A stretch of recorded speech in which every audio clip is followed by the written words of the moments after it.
Auzubillahiminasyaitonirrajim. Bismillahirrahmanirrahim. Assalamualaikum warahmatullahi wabarakatuh.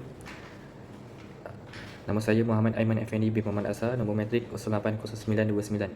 Hari ini saya akan menjelaskan tentang tajuk Al-Kulliyatul Khamas. Apa itu Kulliyatul Khamas? Apa yang ada dalam Kulliyatul Khamas? Kulliyatul Khamas ni ada 5, iaitu jinsi, nau', fasal, arad khas dan arad am.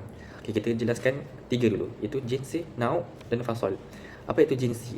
Apa itu nau'? Apa itu fasal? Jinsi adalah contohnya kita ambil al-hayawan. Al-hayawan ni adalah hidupan dan nau' dia adalah insan.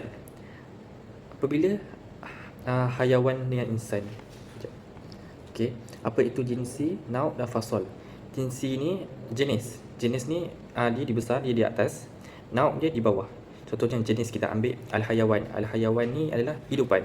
Bila nau', bila dia di bawah, macam-macam lah jenis-jenis dia. Contoh hidupan yang ada adalah al-insan, manusia, al-asma' dan ikan.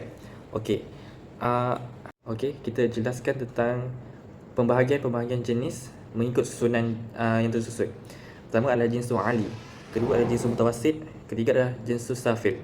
Jinsul ali ni jinsul yang paling tinggi. Contohnya adalah al-jauhar.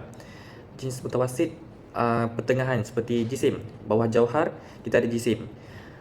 Lepas tu jinsul safil. Jinsul safil yang paling rendah. Contohnya adalah hayawan. Hayawan yang paling rendah.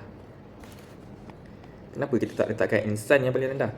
Kerana insan adalah nau'. Bila insan, tiadalah jenis lagi di bawah. Maksudnya insan tak ada dalam jinsi. Okey, kita bagi kepada aqsamun nau'.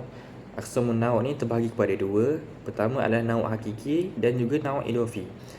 Apa itu nau' hakiki? Nau' hakiki ni dia berada di bawah sekali. Contohnya seperti asma' dan juga al-insan. Sebab tu nau' idafi. Nau' idafi ni di atas. Di atasnya tapi tak boleh atas sekali, tak boleh jauhar. Contohnya seperti al-jismu. Al-jismu ni nau' idafi. Ada atas dia al-jauhar. Jauhar tak boleh jadi nau' kerana dia adalah jinsi ali. Dan bawah dia jinsmu hayy juga nau' idafi, dan bawah dia juga adalah al-hayawan. Itu nau' idafi juga. Okey, kita pergi kepada fasal pula. Fasal adalah, apa maksud fasal? Fasal adalah contoh di antara 2 nau'. Contohnya adalah al-asma' dan juga al-insan. Okey, apa beza 2 ni? Jawapannya adalah al-aqlu. Al-aqlu adalah fasal bagi al-asma' dan juga insan. Seterusnya kita sambung kepada arad.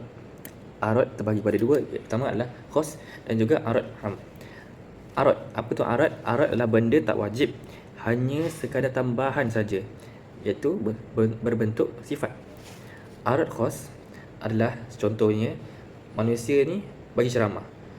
Tak semestinya manusia ni bagi ceramah. Maksudnya arad khasnya ialah ceramah. Arad kedua adalah arad am. Arad am ni dia lebih umum berbanding arad khas. Arad khas tadi contohnya adalah ceramah ataupun main game. Tapi arad am ni contohnya adalah manusia ni dia berjalan menggunakan 2 kaki. Dia melihat menggunakan 2 mata. Ni lebih umum untuk manusia.